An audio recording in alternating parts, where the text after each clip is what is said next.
Hey there, we're Jason and Caroline Zook, a husband and wife team who believes life is just one big experiment.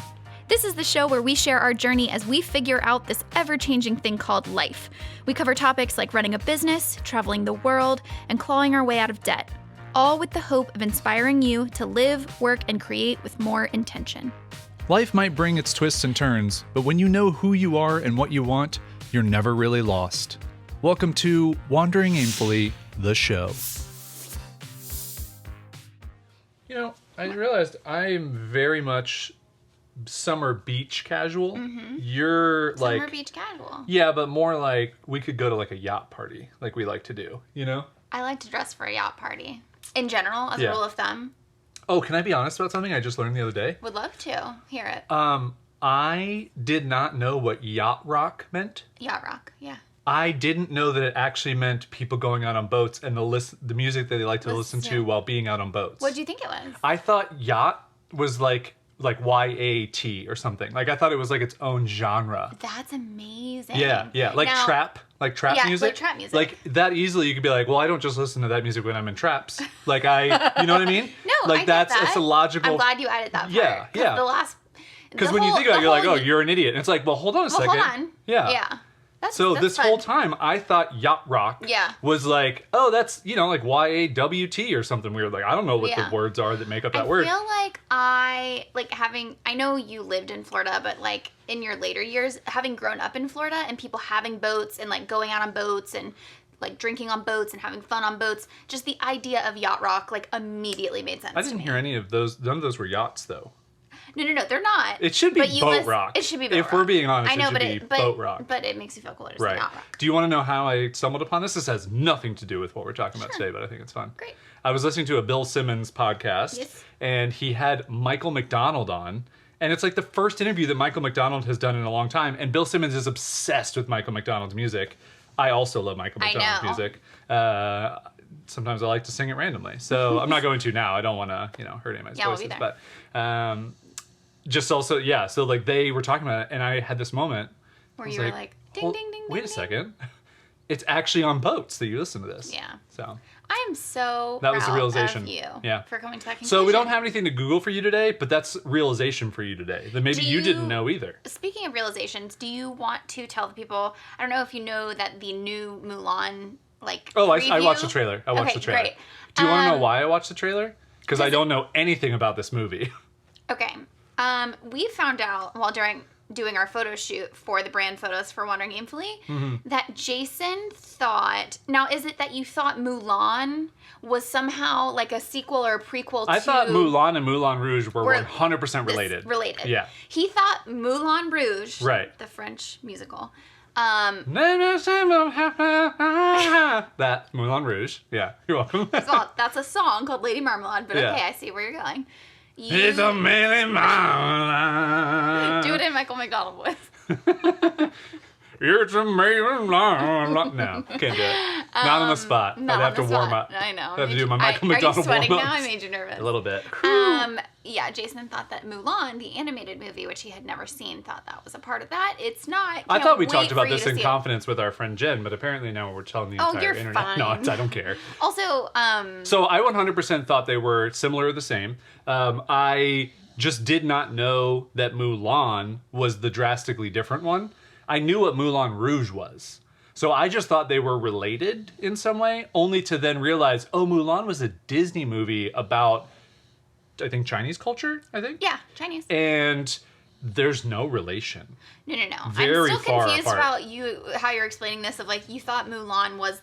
Well, I just didn't even look it up. I didn't even do an investigative journalism. I can't just believe that you never even saw that movie. You liked Mulan? Oh my god, I love Kung Fu movies. It's the same thing. It's just Disney's version of a Kung Fu movie. I know. You need to watch Mulan. It's very You need good. to watch my Kung Fu movies. Also, it's very ahead of its time in terms of breaking gender roles and gender stereotypes. I watched the trailer and I was like, whoa. Do what your soul calls you to do and not what people expect of you. It's very deep. Yeah. So watch my Kung Fu movies is the takeaway. Also, I know you want me to love Kung Fu, but I don't. Super quick shout out here. Very related. I just finished watching Warrior. on Amazon Prime. You have to have a Cinemax subscription. I'm sorry. I just did a free 7-day trial and canceled afterwards. You signed up for a free 7-day Cinemax trial to watch this show? Yeah, it was one click of a button. It was like, just try the trial. Yeah, and that's how they get you. It was so good. Really? It was so well done. I will say there was a lot of... Not safe for work. There is some... Jason watches... There's some lady mama. Jason watches his shows on the big screen in the... It's not... I mean, it's a regular size screen. First of all, you can watch your shows on the big screen if you want. No. I know. It's in the living room, but only because with my anxiety, there's something weird about watching stuff on the big screen that, like, I have a physiological response to. So I watch stuff on my iPad, and I'm getting better at it. But anyway, it makes me uncomfortable. But so, like, I'll be watching on my little iPad, like, in the bedroom or something, and I'll come out to go to the kitchen, and I'll just catch a glimpse of something. Yeah. And it is, like, racy. Well, this past week. You're talking about this past week specifically. Not like normally.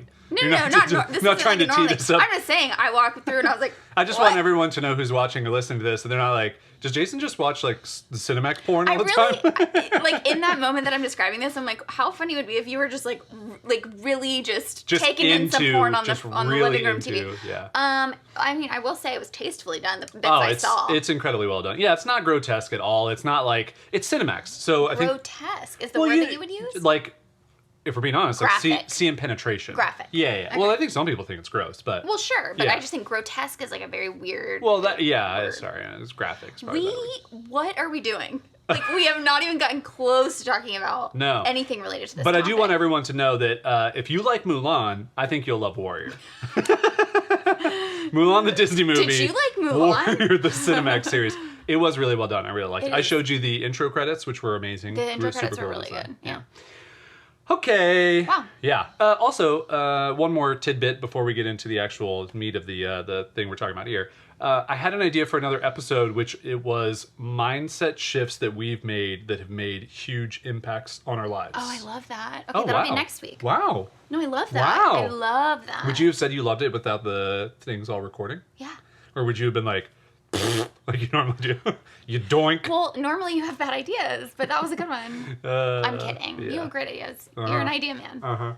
That was 2 call-outs to The Good Place for those of you who are Good Place fans. I'm now obsessed with Good Place. With it, yeah. All right, let's talk about rituals. Good Place. Wait, can I say one more thing about Good Place? Sure, we're just 7 minutes in. Might as well. Good Place is the perfect hybrid show for you and me because it's got a lot of like ethics and like moral issues that I love. Makes you think, smart things. Think about life and whatever. And then also just Kristen Bell, which we love, and Ted Danson, which we love.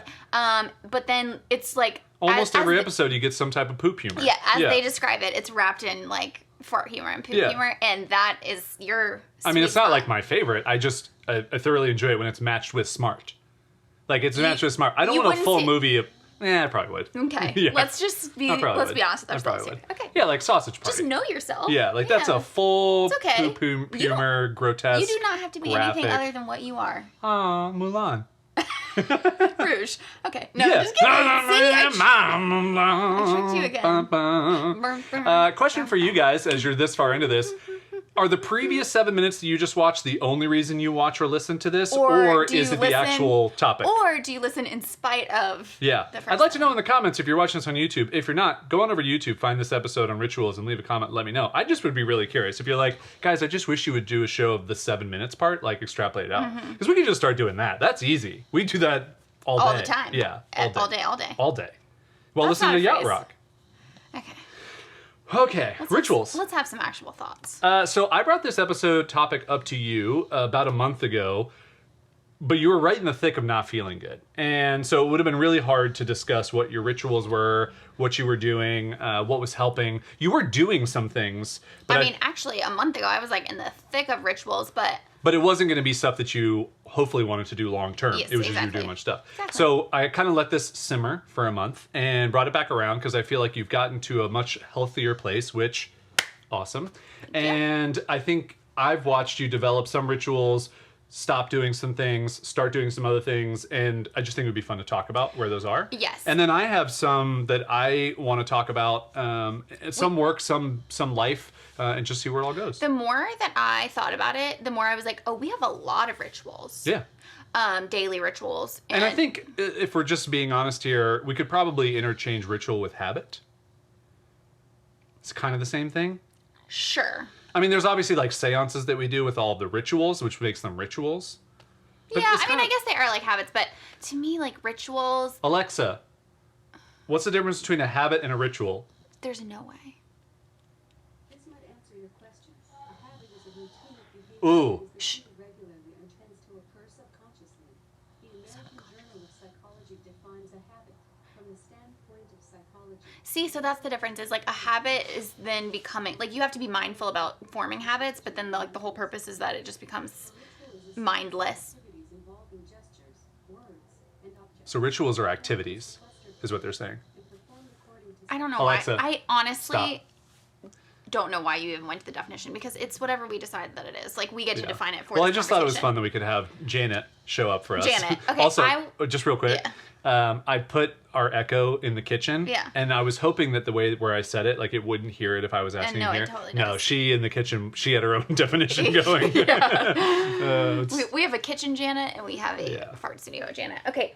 Lol. In my brain, the reason I like the word rituals over habits is because to me, rituals like it is imbued with more meaning and more mindfulness. And there's something that I like about the word ritual that feels like sacred. And so not everything that we do on a consistent basis is necessarily a ritual. But Yeah. I think like anything that you do to tap into your like higher self in a way and go against the grain of autopilot of like just letting yourself be carried by your habits, Yeah. I think to me feels like a ritual. It's so funny the way that we look at the world differently. Like Yeah. the way that you think about that and the way that I think about it is like, I just want things to go faster or feel better. And I think Yeah. the feel better part is that. Yeah. But my like simple, like tiny little mouse brain is just like, just want more cheese. Just want to feel better. And you're like, the higher evolution of the way that I feel about little minute mom. Well, that's why we're different. But Yeah. what is funny though is you say that,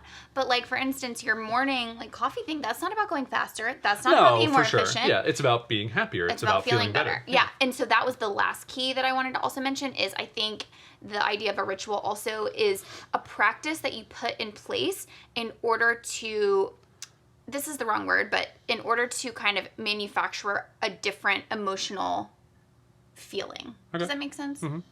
Yeah. I almost said vibration, but that felt a little bit too. We'd have to bust out the crystals. Yeah. The crystals. Oh, I am this close to becoming like a Crystal, crystal, yeah. friggin' like howling at the moon. Yeah. Like, Well, you need it. Well, you need to break off a piece of that and Kit just Kat bar? not yet, Okay. and have a Himalayan salt lamp in here. That's the first step.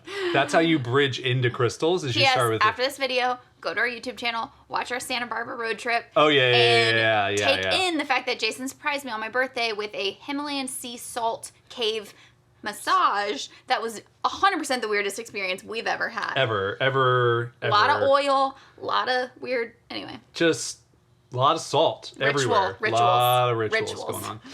Okay, so I think it might be fun to talk about some of our daily rituals. Cool. And then if you want to bring up anything that you think about. And then if you have additional thoughts, No, you can because share you those said briefly. earlier on, you said, oh, there's a lot that we could talk about. Yeah, So yeah, that's what I yeah, meant by yeah, that. yeah. Not like, then it'll be your turn to speak. I don't mean that at all. You can watch the big TV whenever you want. Whenever you want, okay? You get on the big TV and you watch it.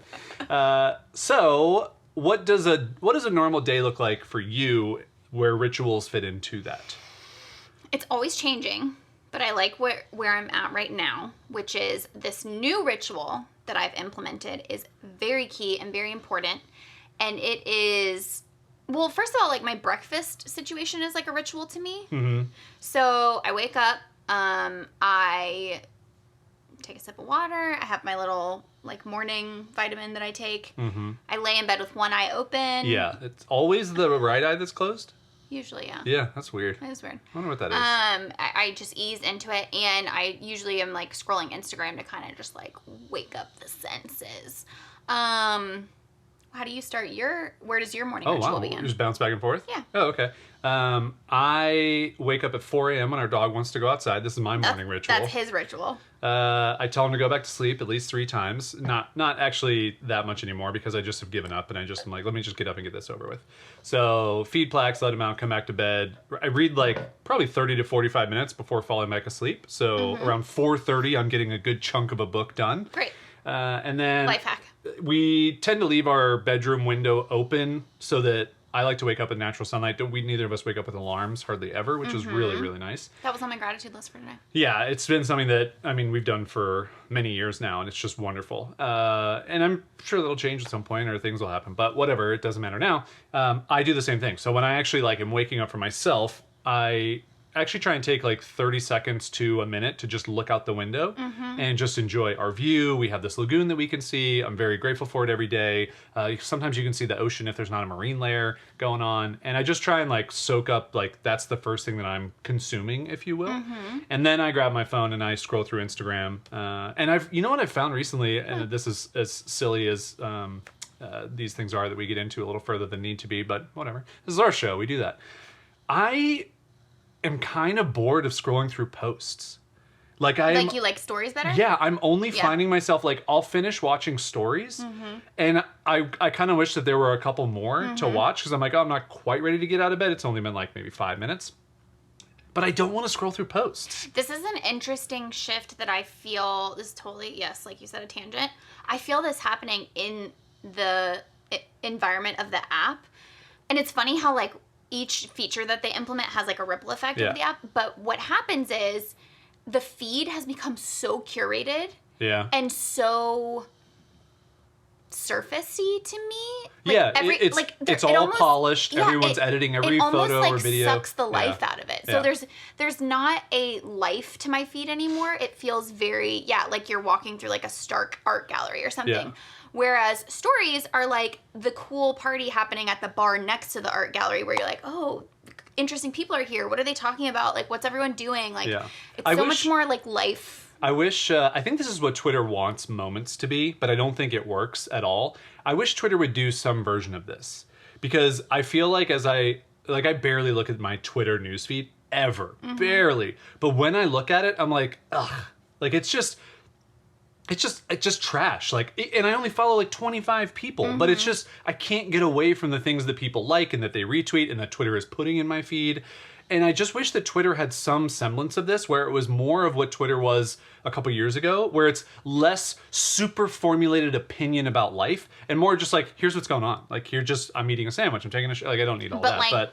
But I feel with the addition of multiple platforms, each platform has to carve out its own identity. Totally. And I think Instagram is the place for that now, specifically Instagram stories, like we're saying. So for Twitter to do that, it would be redundant. So but they're carving out the niche of being the highly opinionated. But what I want from Twitter to do is to go, what's our version of a story?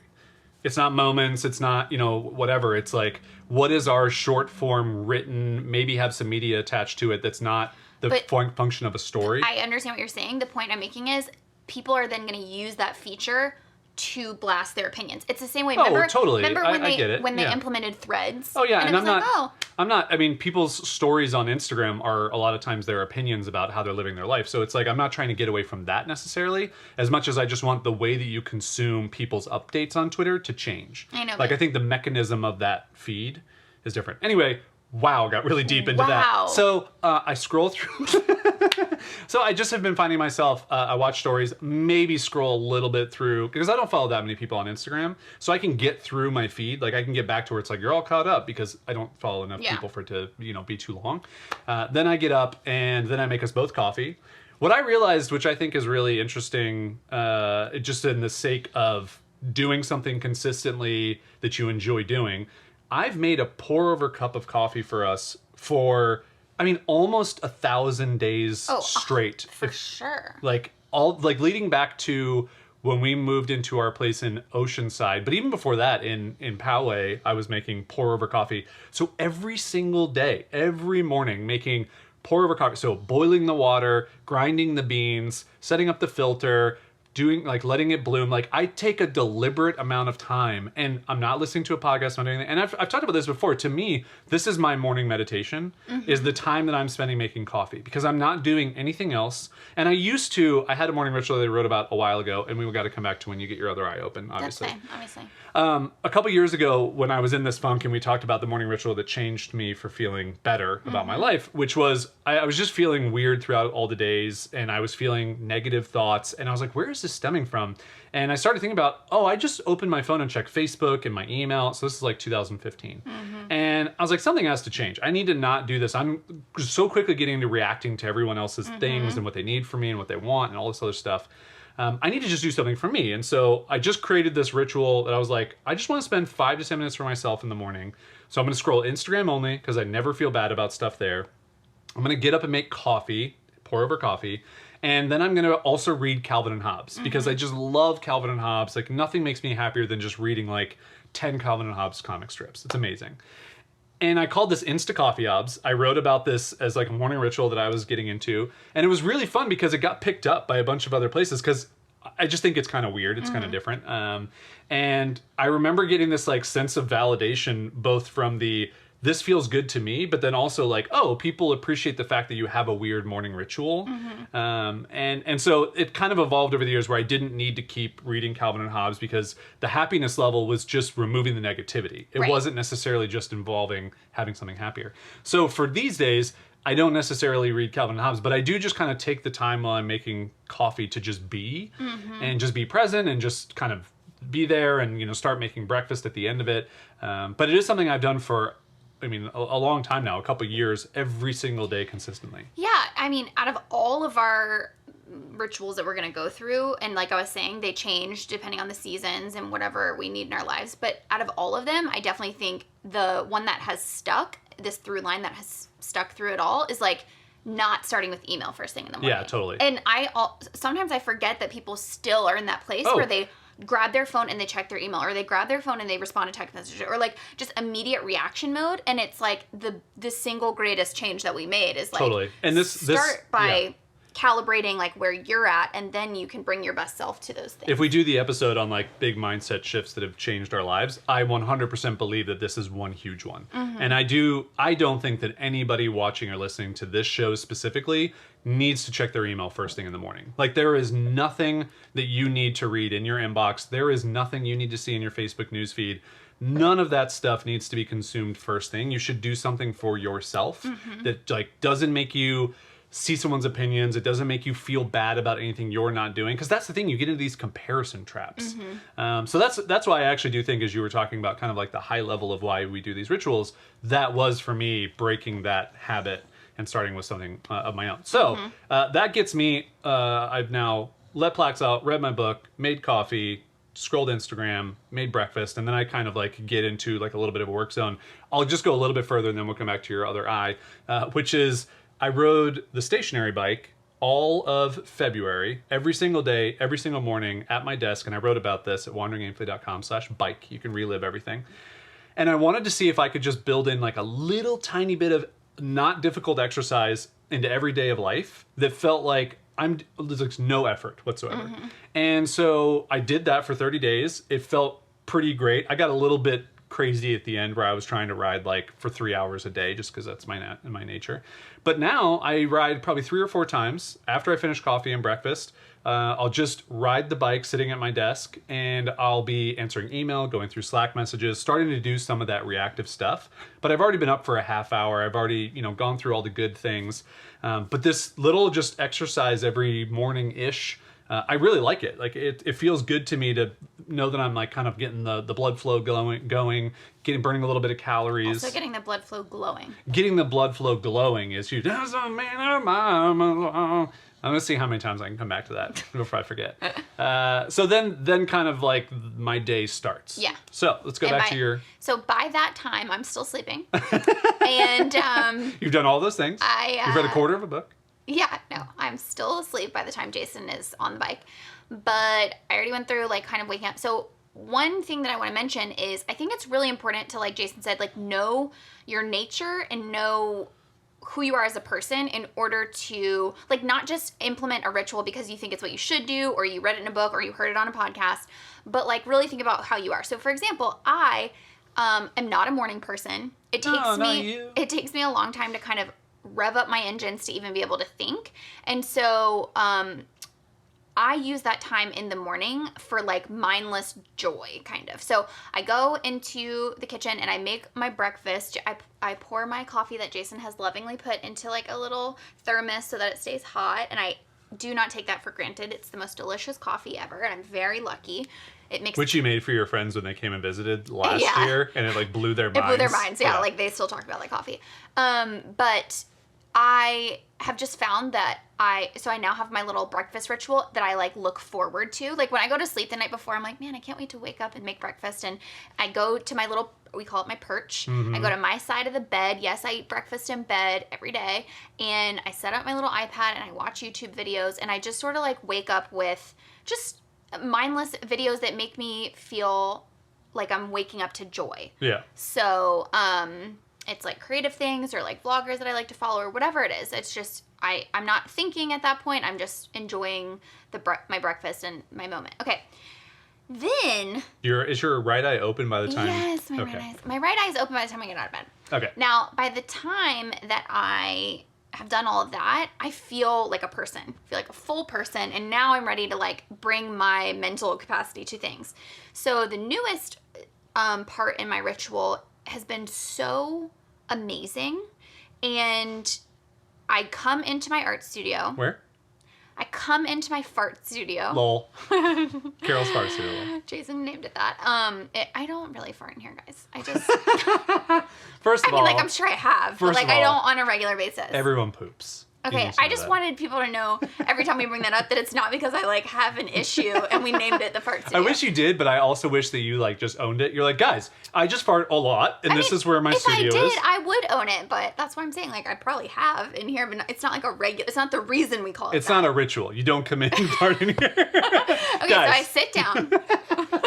I squeak out 3 times. You know what's funny? I was just about to say, like, one thing about rituals for me is I really like to incorporate the senses. So, like, just sounds and smells and feel the air, feel the change in the barometer. Anyway, okay, I come to my fart studio that I don't fart in. Because I really do love. And here's what I do.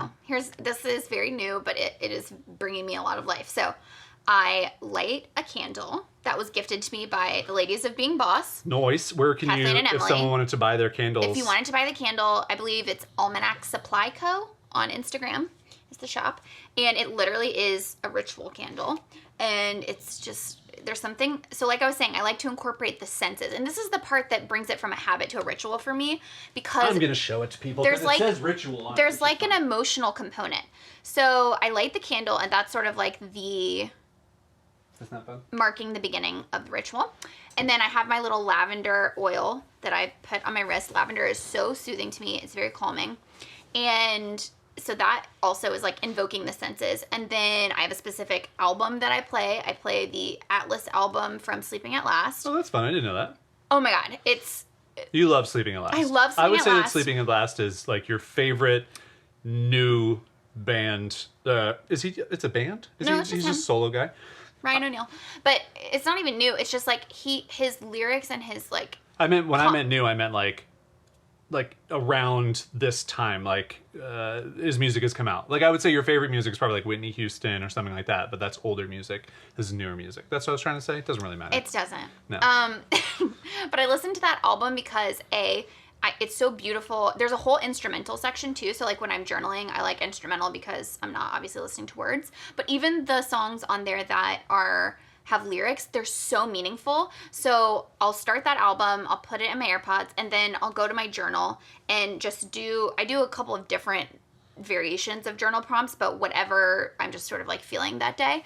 And sometimes it'll be a lyric song, and a lyric will just jump out to me, and it'll like spur something in my writing, which is really interesting. But a lot of the work that I've been doing recently around my anxiety is about understanding our own like inner children and what emotional needs that we had as a child that maybe weren't met, even with the best intentions of our parents. Like, I have wonderful, magnificent parents. I had a wonderful childhood, but every one of us, I believe, has something inside of us that maybe we had a need, we couldn't communicate it, or whatever was going on that felt like it wasn't met. And we replay these patterns in our adult lives that protect us from the pain of feeling those things that bring up that trigger of like, oh, this emotional need wasn't met. And my anxiety, I've unlocked a lot of my anxiety around that. And so I journal about that. And sometimes I journal as a letter to my inner child from my adult self. Sometimes I do a journal prompt that is just, I write at the top, soul, what do you want me to know today? And that's sort of an invitation for my inner child, I believe, which is like the pure essence of me to like speak and come out and like, what do you want me to know? And it's really powerful. And some days it just doesn't work, and I just free write and I just like write stuff down on the page.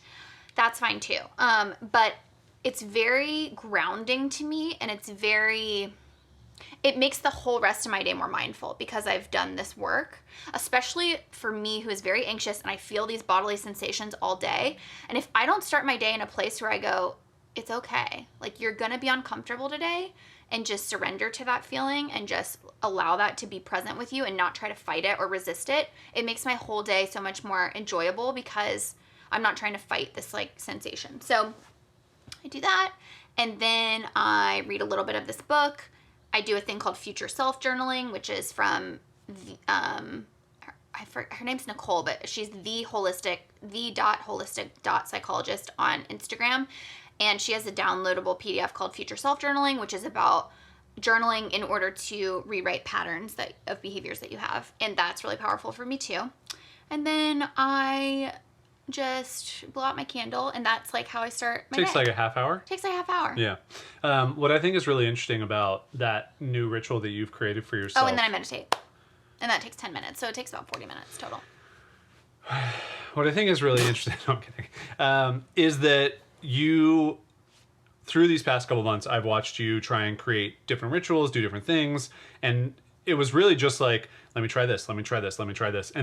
And some of them worked a little bit, some of them didn't work at all. And I feel like this is really, you've gotten to a place both where you probably are feeling better. Right. So now your mind is like more accepting right. of this I'm not thing. just in like triage mode anymore. And I think what we kind of came across, even in the past week or two, which was you were feeling better, you were doing a couple little things, but you weren't doing something daily, and it wasn't as routine daily. And all of a sudden you were starting to feel not great, either later in the day or on the weekends or something like that. And so we just had some honest conversations, and I kind of brought up to you, and not that I have any idea of how you're feeling at all times, but I was like, I really think that right now your mind just needs routines. It needs the knowledge of what's coming next, so that it doesn't have to be fearful, it doesn't have to worry about stuff, it doesn't have to go into these spirals. And I think we've just seen that you having routines is so helpful for you. Well, and it's not just the idea of routines, because that by itself is very helpful for all the reasons that you just mentioned. But then now layering on top of it, like the ritual specifically is confronting those things. So I was finding that when I started to feel better, I would go, oh, great, what a relief. Now I don't have to like do all this inner work every day and like confront my pain every day and think about how anxious I am every day and judge myself every day and so I was like burying myself in work because I could work now. And so I was excited about this new project, and I was like getting, and so I just use it as an excuse to basically let all my other rituals go. And what I've learned is, no, like that's when you need them the most. And so then that also said to me that I have to change my relationship to journaling and things like that, so that it doesn't feel like I'm just going mining for freaking shit nuggets in my trauma, like it's like, no, in the fart studio. I have to view this as a process that can actually be really rewarding and really peaceful and really beautiful, even if sometimes it hurts because it brings up painful things. That's okay. And so I'm shifting my relationship to that ritual, which I think will help me be more consistent. Yeah. No, and I am very happy that you're finding things that you like doing, that you look forward to, that you don't... Because I think that's the thing with rituals and habits and that stuff, is that when you can find stuff that you actually enjoy doing that has positive results, you're winning. Like you're doing it. And I think that so many people, you know, and we're guilty of this too. It's very difficult to find stuff for like physical health. It's like, what is a habit that I can get into where I can exercise and I can just not hate it? Right. And that's part of why I did the stationary bike thing. Yeah. Because I was like, I just want to do something every day that burns just some calories where I feel like I'm just doing something. Yeah. Because it's so easy, especially when you work for yourself or when you're going through something, that exercise gets kicked to the curb. It's like the last thing you want to do. And so if you can do something that doesn't feel like work, it doesn't feel like a whole lot of extra things that you're trying to do every day. And I think for you, like even going on these walks that you've been going on every day. That's what I was just about to say. So during this whole anxiety thing, like I couldn't go do a high intensity workout, or I didn't want to be at the gym. But the one thing I could commit to was doing a mile walk, because A, it got me out in nature, which was like so important for my healing. B, it just got me moving. It got me kind of like out of my rut of just sitting with my thoughts, and it kind of just changed the patterns. It allowed me to listen to audiobooks that were helpful for my anxiety and like learn things. It was an educational time for me. And also it was like a trust building exercise, because a lot of my physical sensations are around dizziness and feeling like I'm going to fall over or pass out. And every day that I went on this walk, I said to myself, I know you're going to feel like you're gonna fall over, but you haven't fallen over yet. And if you do, you've got your phone, you can whatever, you can get back up, you can call like somebody, it'll be okay. But every day that I went on a walk and I not pushed through that feeling, but like sat with that feeling of, and that fear of passing out, I proved to myself like, this is maybe is an irrational fear. Right. And that dizziness got less and less and less and less and less and less. And so that was really powerful for me too. And I've kept up with that ritual. So I mean, it's a rare day where I don't make it outside to go for my walk. What I think is kind of fun, so we're now in middle of July as of recording this. I bet you've now walked 100 miles since we've lived here.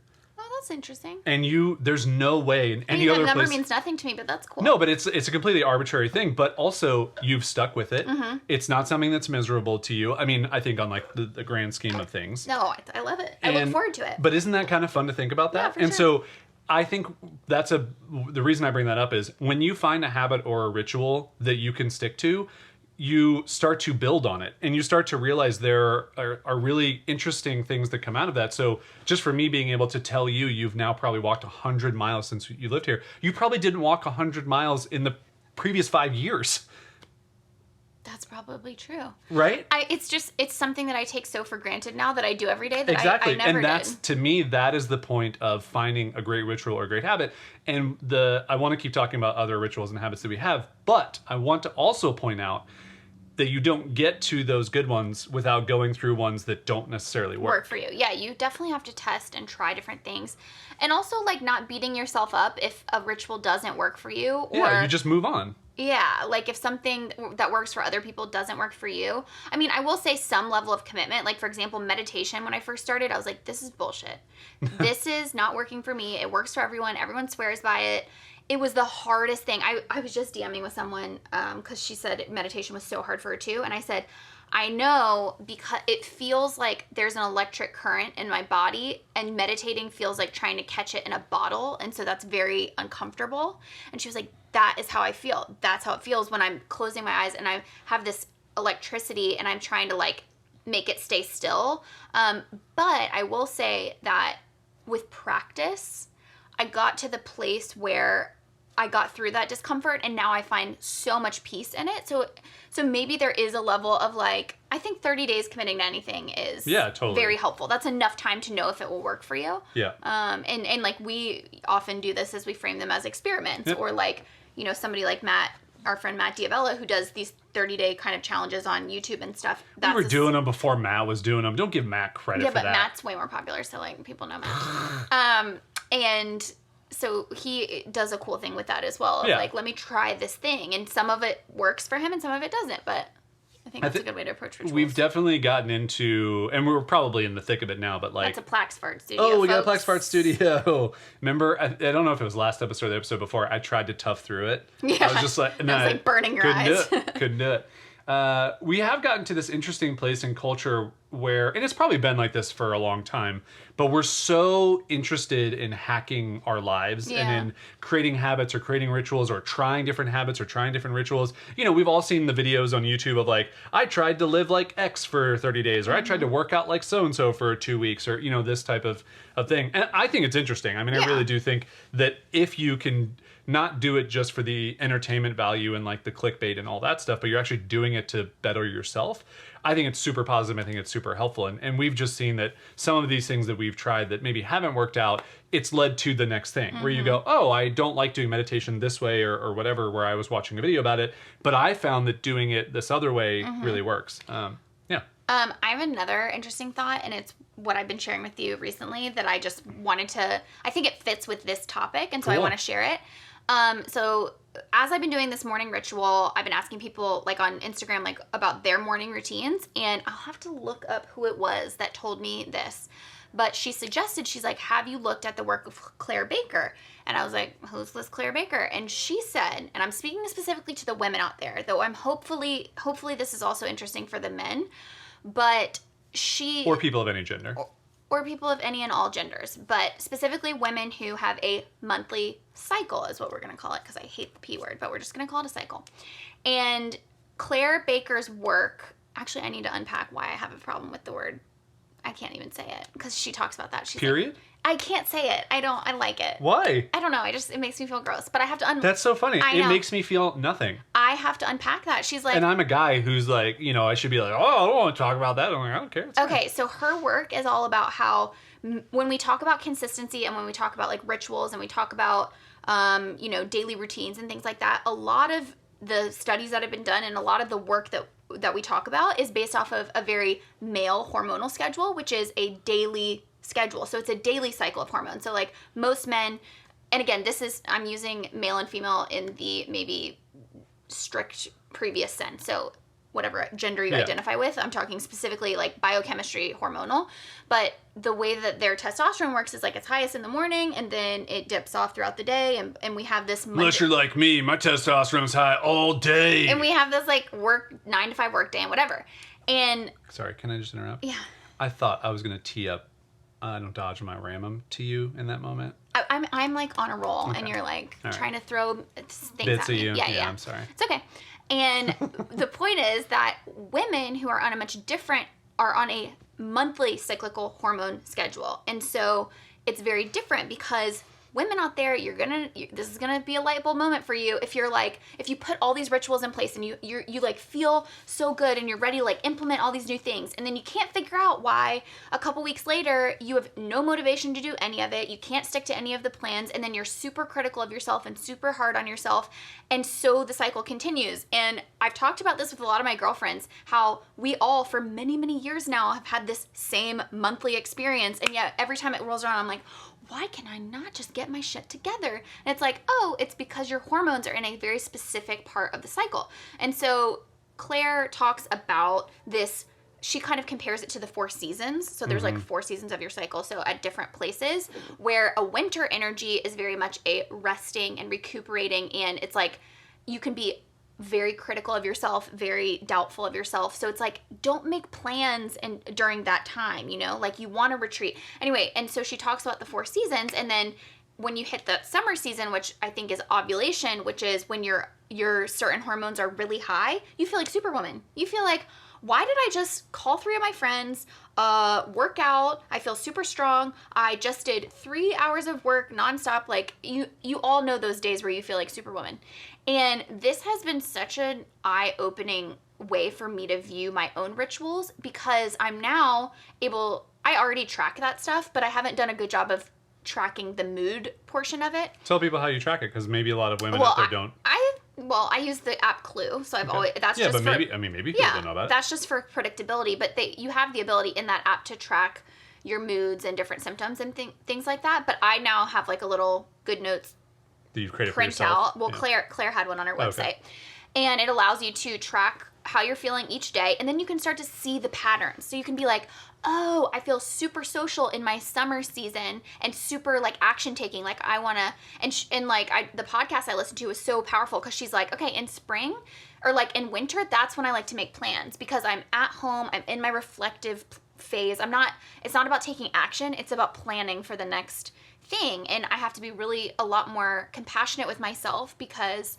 I'll be sensitive and I'll be all these things. And then when I move into spring, it's where I start having energy again and I'm ready to like do those habits and do, and it's really powerful. And I'm now like obsessed with everything she's doing. I'm listening to all these podcast episodes and I just wanted to offer that for any of the women out there that can relate to that experience because I think we're really, really hard on ourselves. Those of us who can't keep consistent rituals up or can't keep consistent habits. And it's like, well, hold on. Is there a way that we can maybe structure our habits and rituals and processes in a way that actually is more in alignment with where our hormones are at? Yeah. I think it's super fascinating. Totally. I have a couple things that I wanted to say. Number one, what is this monthly cycle called? Period. It's a period. Nicely It's done. a fucking period. She was like, we have so much like shame and weird feelings around it from based on when we were little or how we were taught certain things, and I just have to unpack it. It's fine. Yeah. I'll practice. Yeah. It's a period. Secondly, I'm sorry that I tried to throw a bit in there when you were trying It's to. okay. I didn't mean to. I know. Just really apologize. It's okay. I had to power through. I was like talking about uncomfortable stuff, and I just had to like get it out. Third thing is, for all the men out there, Yeah. I will tell you that you may have a little bit of confusion when your partner, spouse, wife says, in the fall, I'm going to, and you immediately go, okay, it's summer now, so fall's in 3 months. I legitimately thought this when she was telling this. I'm like, why do we have to wait till like 3 months from now? Why can't you just do this in like a week? I was telling him about all this, and I was like, so that event that I'm doing is in the fall. So I was like, I need to be mindful of that because what I might be more sensitive. And he was like, I thought it was like next week. I'm like, yeah, but that's like my fall. Yeah. My fall. Yeah. So just for all the men out there, that Also, for all the men out there, you might find that you are more in tune with your partner's cycle than even she is. I think we should as a couple make this like publicly available for me to see. Oh, I'm going to. Yeah, You can look at it. I would love to almost like put it on our Google Calendars or something. Because it'd be great. I'll just disappear for a week. Disappear. I'll just go on trips. That's not what it's about. You gotta engage. No, I'm just kidding. I did make that joke. I was like, do you want me to just do like a little Google Calendar? But yes.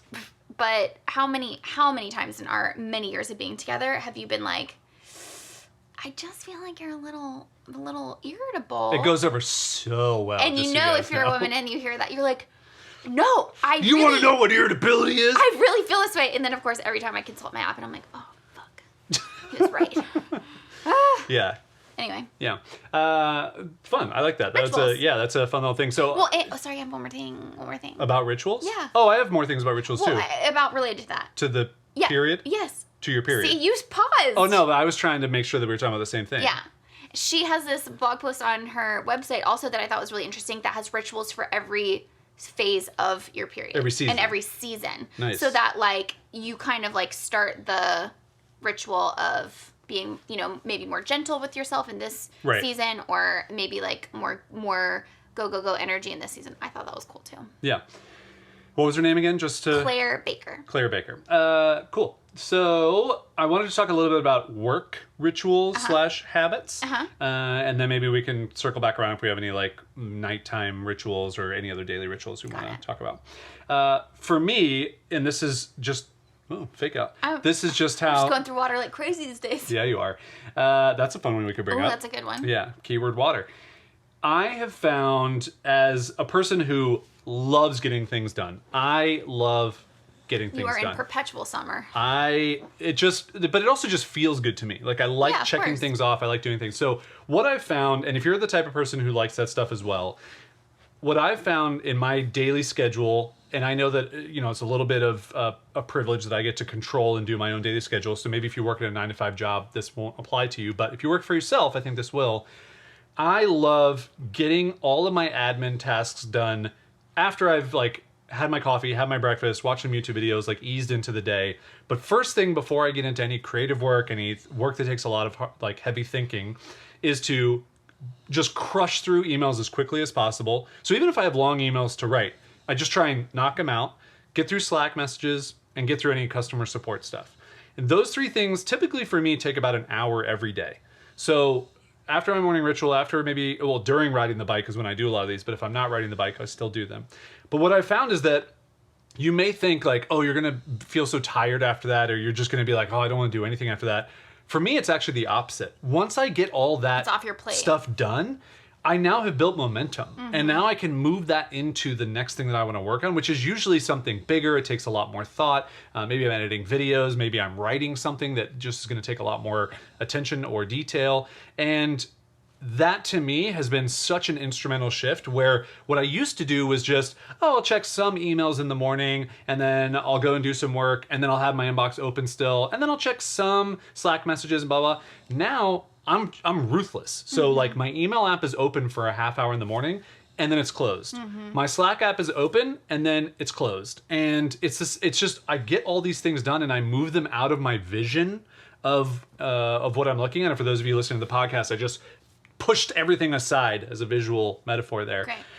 But then I can get into all these other things. And so what I've done to, because for me, at least, I don't like just letting things go for a whole day. Like I want to be able to respond to things. So then I'll check emails and all these other things at lunchtime. And then I'll check them basically one more time toward the end of the day. And so it's basically 3 times throughout the day in blocked into different time things, because we love time blocking around here, where I systematically focus on these things and then don't just leave them open and grabbing my attention all day long. So that's one thing that I like that tip. really, really helped me. I want to say the other one real quick. Okay. Or unless do you have like specific thing you want to talk about that? Yeah, I can come back to mine. Okay. One thing I just wanted to note about that is I think that's a very good point. I think there might be some people out there who that may not work for them because, like, I know it wouldn't work for me because I unfortunately can't crank through emails and stuff as fast as you can, and plus conversations linger in my brain. So I actually have to do, this is back when that was even a part of my day, but like I would have to do creative work first to almost like start with a blank slate and use all my energy on the production part of it, and then do reactive stuff at the end of the day. Yeah. So whatever works for you, I think the point is kind of blocking it in a way that you find out how you best work. You find out how you best work, and not keeping it as an open option constantly. Yeah. It's smart. Yeah. So the other thing that I was going to say that I have done for a long time, and I actually stopped doing this for a little while, and I don't know how that happened, but I think that just sometimes happens with habits and rituals, is you do things and then all of a sudden you stop doing them and then they fall off, is writing a daily to-do list of the things that I'm going to work on. And I used to do this analog all the time. So I always had a pad of paper, and I still have a pad of paper next to the desk. But I recently saw a guy on Twitter named Tamal, I think is his name. Hope I'm getting that right. He works with the Authentic team. I think that's right. My phone is the camera, so I can't look it up. But he shared a public Notion board that was a daily to-do list, super simple, that just had little check boxes. So we actually both used to use a browser tab extension that was like a to-do list thing, and it just had like a couple to-do items. And it went away, or it stopped working, or whatever. I liked that one because anytime I would open a new tab, I would see them. I could, check them off. But this little Notion board is really nice. It's super easy. You could set it up yourself. You don't even need to use the one that I found. You just do Monday, Tuesday, Wednesday, Thursday, Friday. If you want to add the weekend, you can. And then all it is just a checklist every day with little check boxes. What about To-Do? Does that still exist? I don't see. Here's the thing with to-do apps for me. I feel like if I have to have like a whole other app or a whole other thing that I'm not always in for some other reason, I always forget about it. So what is this Notion thing? Notion is like Google Docs, spreadsheets, those things. But I use it for some project management stuff and collaborating with other people. And how is that different? Because I don't use To-Do with other people. I don't use a To-Do app with other people. I'm not currently in it. It would be one extra thing. So this actually gets to... Am I not getting it? Am I dumb? So like, this is the difference between us. I can't have 50 tabs open on my browser. Okay. You can.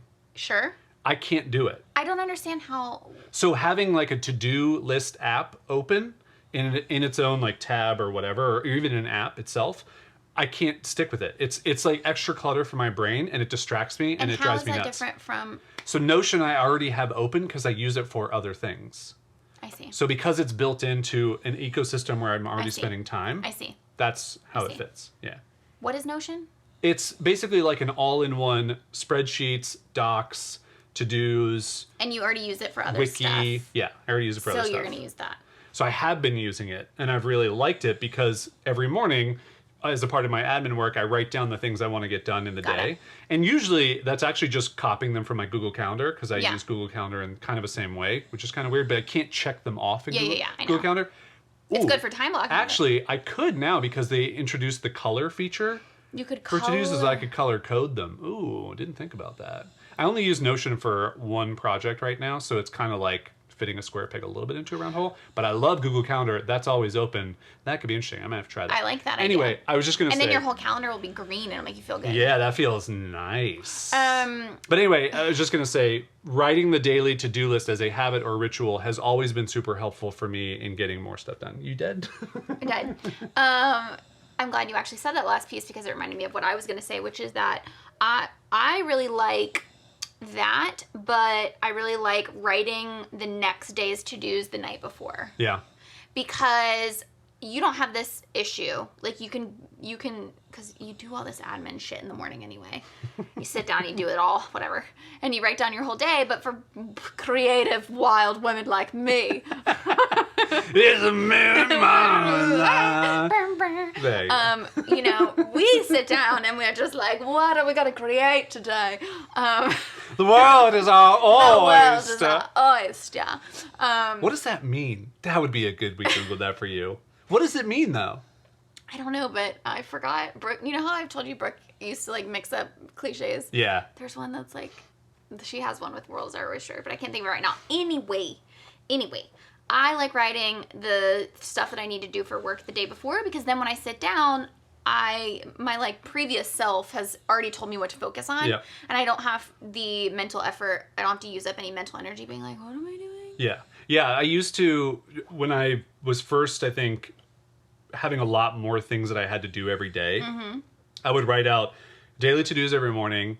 At the end of the day, I would write out the next day's to-dos, but then on Mondays, I would always write out like the bigger things through the week and for the month. Yeah. And so I was like to-doing all over the place. And I don't really need that anymore, because I think I've just built up natural things I know I need to check on, need to do. But that was helpful in the beginning. And if you're in the beginning and maybe you do feel overwhelmed by the amount of possibility, the amount of things you can be doing, I just think writing them down in some way that works for you. If it's a to-do app, if you love to-do apps, part of the thing for me too with the to-do app thing, just to come back, I've learned for myself, it's such a distraction to try and find the perfect to-do app. And I think a lot of people get stuck in this, like, what's the next to app? What's the next to-do app? What's the next? And it's that productivity porn. Yeah, what it is it's our human desire to make up for our own lack of motivation using the artificial excitement of a new tool. So it's like I had this Instagram post like many forever ago, but it was basically like, oh, like I know what'll help me get all of these to-dos done. A brand new paper planner. Yeah. When I haven't even written in like the last one, you know, Yeah. like it's always like buying a new planner, buying a new notebook, or getting a new app, or trying a new thing. And it's like, we think that that's going to be the silver bullet that gets us to actually magically do the things. And unfortunately, the only secret to do the things is doing the things. It's true.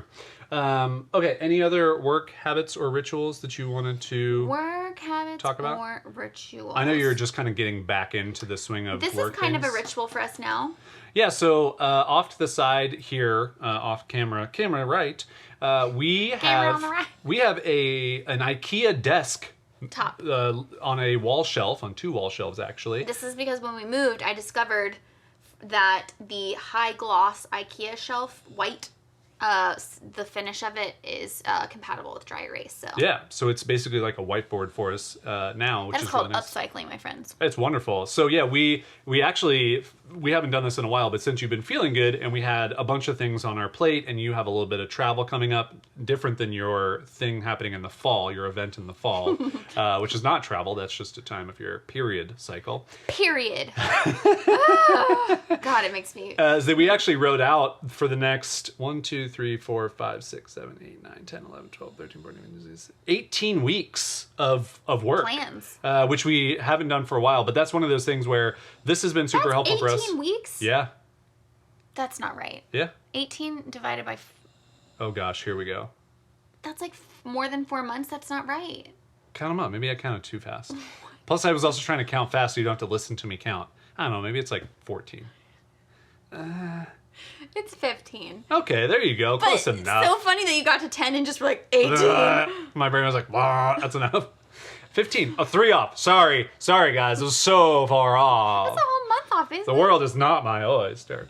But we wrote all that out, and it's been really helpful to kind of sit down and come to using this whiteboard as a thing where we can have discussions and collaborate. If you watched last episode of this podcast or listened to where we talked about establishing project values as we kind of butt our heads during some projects, which has already been helpful because we've used it not only in filming this video, which was very quick, but in some other videos we were doing for our BASFA series.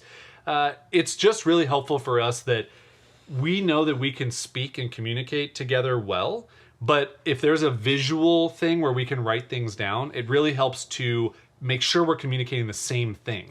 I will tell you that, just going back to what you said about the project values, just giving a little shout out to that past episode, that has already been so helpful because remember when you were like, you sent me the video for the final approval and I found one tweak, you were like, do you want to change anything? And I said, there's this one tweak that I would make, but where's your fun level at? Yeah. And if it would... My fun level is at 82%. 82%. 75% of our threshold, by the way. And if this change is going to dip your fun level below... Well, let's actually, because this is fun. I want to actually go through more of this story quickly instead of just... Oh, sure. So you sent me a text. We're like 38 feet across from each other in the house. We can see each other. Yeah, but I don't like raising my voice. No, it's fine. So I don't like yelling at somebody I don't across mind the at all. house. Like, I'm sitting in the living room, like looking out the window with the breeze. You're farting in the fart studio. So you send me this text and you say, no farting. hey, I had this little update to this video. I'm curious how much work it will take. And I think you asked, like, where are you at, like, fun-wise or whatever. Yeah. And I said, I'm at 82%. So I'm not at 100. Like, I've been working on stuff. Like, the level has come down as it naturally does. And you start typing. So I write 81%, which I just thought was fun. It's like it's dropping. It's like starting to drop as I'm waiting, which is just fun. And then finally... And then, so you send the thing. Yeah. And so then I actually talked to you across the house because I had tried to fix this problem multiple times. Well, exactly, and that's why I asked. Right. So you could then explain to me, because I already have tried to tackle this issue and couldn't fix it, then, like, trying to go back into this one issue... I would have gone... Like and so down then I 20%. said, great, not worth it then. Yeah. But it gives us like a new language to be able to have those discussions. Totally. And I think just figuring out those things are really helpful. And so for us, it just becomes all of these little tweaks, whether it's rituals or habits or whatever you want to call it, it does help us work together better. It helps us communicate better. I even think like setting up all of this stuff for the show, like I know this doesn't look like much at all if you're watching on YouTube, but we have 3 tripods. One's very small, but it does hold the little audio recorder. But I listen to a podcast while I set this stuff up because it goes by in a flash. But it does take like 25 minutes to set it all up. And again, I know it doesn't look like much, but it does take time. And I found that time could be miserable or it could be enjoyable. Totally. And if I listen to a fun podcast, I get it all done and I don't even think about how long it takes. And I view that the same way as making our food. So like, yeah. I don't love being in the kitchen. It's not like a thing that comes very naturally to me. But let's be honest, you belong there. Am I right, guys? But ever since I got, not sick, but like ever since I wasn't, so when my anxiety was really bad, I couldn't really contribute to our house. I wasn't even working at the time. And the one thing that I could like bring myself to do would be to make our meals and heat up our food. And making our meals means heating up food because we have a meal service. Shout out to Thistle, still going strong, which we talked about many months ago. Yeah, but I don't love being in the kitchen. It doesn't make me feel good. But if I bring my iPad in there or if I bring a podcast in there with my AirPods, also thank you Lord for AirPods.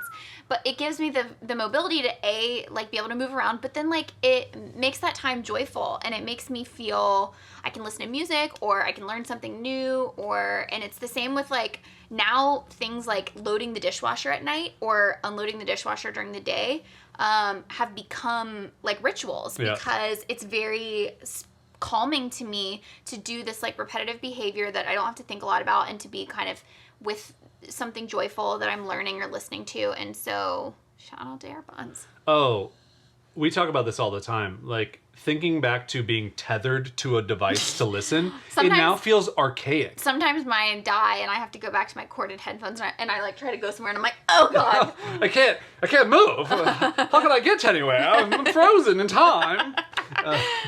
really got you, didn't it? Really Yeah. did. 'Cause that's how it feels. No, it really does. Like, oh, I'm so stuck. I can't do anything. Yeah, it is an incredible thing.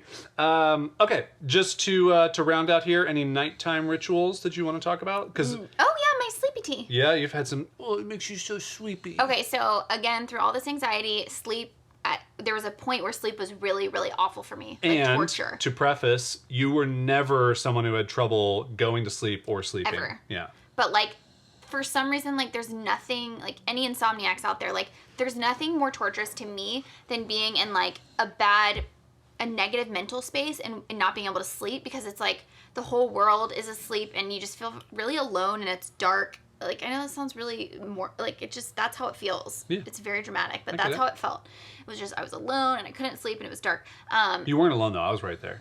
So was Plax. You were sleeping. Snoring just like this. Yeah. And so we had to figure out a way that I could so then I started getting anxious whenever the nighttime would roll around, because then I would be anxious for the anxiety of sleep. And so I was like, I got to figure out a better way to reframe this, or like a different ritual to change my emotional experience of this. And so we started using valerian root tea, which is an herb that is known to promote calming and sleep and stuff, but it's called sleep. What is it called? Sleep. Well, I found the first one on Amazon. Oh, it's called Sleepy Time back tea. when we lived in I think it was the previous chamomile, place. probably. And yeah, I was like, have you ever tried, want to just try some sleepy tea? And so I just looked up sleepy tea, because I Yeah. just figured we live in this time now where there's something for everything. And it was like sleepy nighttime calming tea. And I was like, First well, of this all, is, yeah. The label was not in that voice, but what developed then is Oh, that no. Yeah, no, I know, yeah. I would make the tea, and Jason and I came up with this whole thing of like trying to trick my brain, where we would like talk in baby voice like about the tea, where we'd be like, oh, you're just so sleepy. Oh, you just started making the tea? Are you getting like a little sleepy? Can you even keep your eyes Oh, open? it's just like you would walk into the kitchen and be like, Oh, it's so so sleepy. sleepy. And then the tea would be brewing and be, oh no, you two can fall asleep before you even drink it. We're idiots. I love it. And so that's the running joke in our house now. So now it has evolved into valerian root tea, which actually does promote sleep. But I do that every night. We're out right now, but I've been falling asleep okay. So Yeah. But it just gets me in a place mentally where I can once again just engage in this behavior that's repetitive. So there's something that feels soothing and securing about it. And then I'll just like drink it and I'll watch like something before bed. But then once I go into our bedroom. Yeah, not in bed. Not You in watch bed. something I watch bed. something before. And then Not on the big screen either. Small screen. small screen. I go into bed, and then now I'm at the place where I can read my Kindle.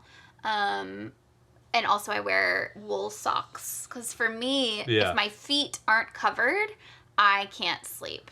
So weird. So weird. So Yeah. anyway, that is my nighttime sleeping ritual. And it sounds silly, but anybody out there who struggles with insomnia will know it. Once you find like what works for you, like it is so helpful. And Yeah. I will not apologize for my wool socks, and I will not apologize for my sleepy tea. No one's going to make you apologize for either of those things. I do think what's interesting about this specific ritual is that I think it has a finite time of existing in your life where it's going to be needed.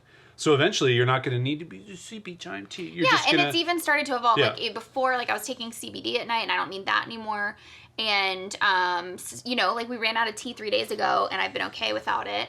But still just like having that mental place. Like I don't think I have the anxiety about sleep anymore, so I don't maybe need that emotional crutch anymore. But even like reading before bed, like that stuff is really helpful. Yeah. I don't really have any super consistent nighttime rituals other than reading a Kindle in bed. Mm-hmm. And that has, for me, it really helped turn my brain off. And years ago, I would read nonfiction before bed, and I would wonder why I would have super fitful sleep and be thinking about business all night. It's because I was reading Don't read nonfiction nonfiction before bed. Now I read fiction before bed, and almost none of it keeps me up at all. And I'll usually read like 30 to 45 minutes before sleeping. I read about 3 or 4 pages. And Which I'm is like, which is how I tear through books nowadays, which I never thought would be a thing. But I'm reading like 1.5 books a week now, which is kind of cool. Except when I get a super long book and it takes longer than a week, and I get mad because I'm ready to get that completion and move on to the next one. But also sometimes Kindle's amazing. Sometimes Kindle and the AirPods. This isn't a regular ritual, but every couple days or so, we basically wrestle and play in bed. That's not sexual, but like... Isn't it? It's like one of my favorite things. Don't we get some type of enjoyment at the end and during? Yes. Ah! But like, I just love it so much. There's something about it. Like, to me, it's a ritual because it's like us coming together at the end of the day with such like playful energy of like just annoying each other, and like you'll try to like you'll have a stupid bit that I have to like. So one of my favorite things about this is just zooming the lens out, and a 37-year-old man and a 30-year-old woman are like play fighting before bed. First of all, I know that's how we know that we love each other and that we are in a great relationship, because not many couples do that. Fight. And we Your favorite love thing is, my favorite thing is like, first of all, my love language is physical touch. And so Yeah. I haven't usually touched you all day. So I want to like touch you. 'Cause you've So been you're in the park laying together. in bed, you have your covers up, and I just want to fall and lay on top of you. And your favorite thing is, don't let me do that. So you put up your feet or whatever, and you like try to block me. It's actually my second favorite thing. I know. Which do you know what then my first favorite squirting thing with is? water. No. Oh. In our playful In bedtimes. playful bedtimes. What's my first favorite thing? Pretending I've hurt you. Yeah. So I'll try to fall on him, and I'll put his leg up, and it'll hit his leg or something, and he'll go, ow, ow, ow. He always does this, ow, ow. It's like Peter Griffin in Family Guy, if anybody remembers that episode where he skins his knee and he's there for like 3 minutes going, ah. But you commit to it so hard, and I Exactly. obviously know that you're not hurt, and so I'm just like waiting for you to be done, which makes you just want to do it more. And then So it fun. turns into like wrestling, and then it turns into... You beating me every night, just And then so strong. And then I hate anticipation. It's like causes anxiety for me. So if you like pretend that you're gonna like punch me in the arm or something, First of all, I don't ever punch you in the arm. it's not like hard, but like, you know, it's play fighting. It's Yeah. like whatever. And if you pretend, and then I'm like, don't do it, don't do it, do it, and it just, and then you do it.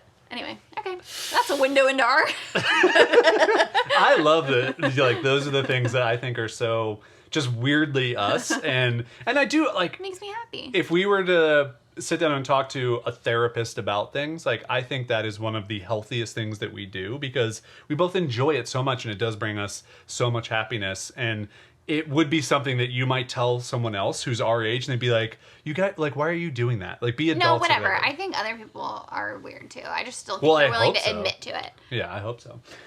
All right, that was fun. That's a good place to end it. Hope you guys have enjoyed this episode on rituals and habits. I would love to know in the comments, if you're watching this on YouTube, or even if you're listening to this on a podcast app, if you're choosing, if you go over to the video version, what are your weirdest rituals or habits? So that's the first part. What is one habit or ritual that's made the biggest difference for you in your life? Mm-hmm. Like, for me, that was my Insta Coffee Hobbs. That was a ripple effect change that will continue to provide value for me for years. What are those things for you? What do you do? And I hope this journaling meditation in the morning thing is going to be that for me. Yeah, I think it would be fun at some point for us to write out like some type of article where it's a guide to all the rituals and things that we've tried and what they've done for us. I think it'd be really fun for other people to read, just because like I would like to read that type of thing. So Great. put it on the list. Put it on the list. That's it, everybody. If you're wondering, by the way, why I constantly look over here, this is where the audio recorder is, and I can see that it's actually still recording and sound is working. Just wanted you to know that in case you were wondering. And also, don't forget to leave a comment about the first 7 minutes of this video if you like that more, or you actually want us to talk about topics. We're both. Moulin Rouge. If I was editing these, I would throw a clip in of Christina Aguilera getting some Lady Marmalade. So we'll see what happens. I don't know. Maybe. Remember Lil' Kim? Lil' Kim, was she in that? Yeah. So first of all, you need to know, I've never seen Moulin Rouge. Well, they're not in the movie. Okay, sweetie. Okay. Hold on, Christina Aguilera is not in Moulin Rouge? No. Oh man, this opened up a whole new world. No. Nicole Okay. Kidman is in Moulin Rouge. She plays Christina Aguilera's character. Lady Marmalade is just the music video, the popular song that came out Wow. as like on the soundtrack. Wow. This is like, there's now 3 layers to this. And in You're going to need to tell Jen to watch this who are episode. the 4, like, quote unquote, like, pop star female performers in that song? Oh, Christina Aguilera is the only one I know. Okay. Lil' Kim. Okay. Now that you said it. Yeah. And then there's 2 more. Missy Elliott? No. Yeah, I have no she idea. might have done like a little rap part. I don't know. No. Pink. Oh, wow. And, wait for it, Maya. Oh, I forgot Remember about Maya? Yeah, I R&B forgot Maya? about Yeah. But, like, good on, I mean, I guess Christina Aguilera is still somewhat putting out music and stuff. I think she's in Vegas. But Pink has really she's done stood it. the test of time. Well, that was a fun little even addition to the beginning of this podcast. So you thought Christina Aguilera was in Moulin Rouge? 100%. 100%. Thought she was the lead of Moulin Rouge. This is like Tig Notaro under a rock is what this is. Yeah. Yeah. Shout out to that web series that's just Tig Notaro doesn't know who famous people are. I need to watch that. I've never watched It's it. funny. Yeah. All right, everybody. Well, we really dragged that one on for quite a while. And I don't know, if you're still here, go support us on our Patreon. Just kidding. We don't have a Patreon. We're not a Patreon. We'll talk to you guys later. Okay. Bye.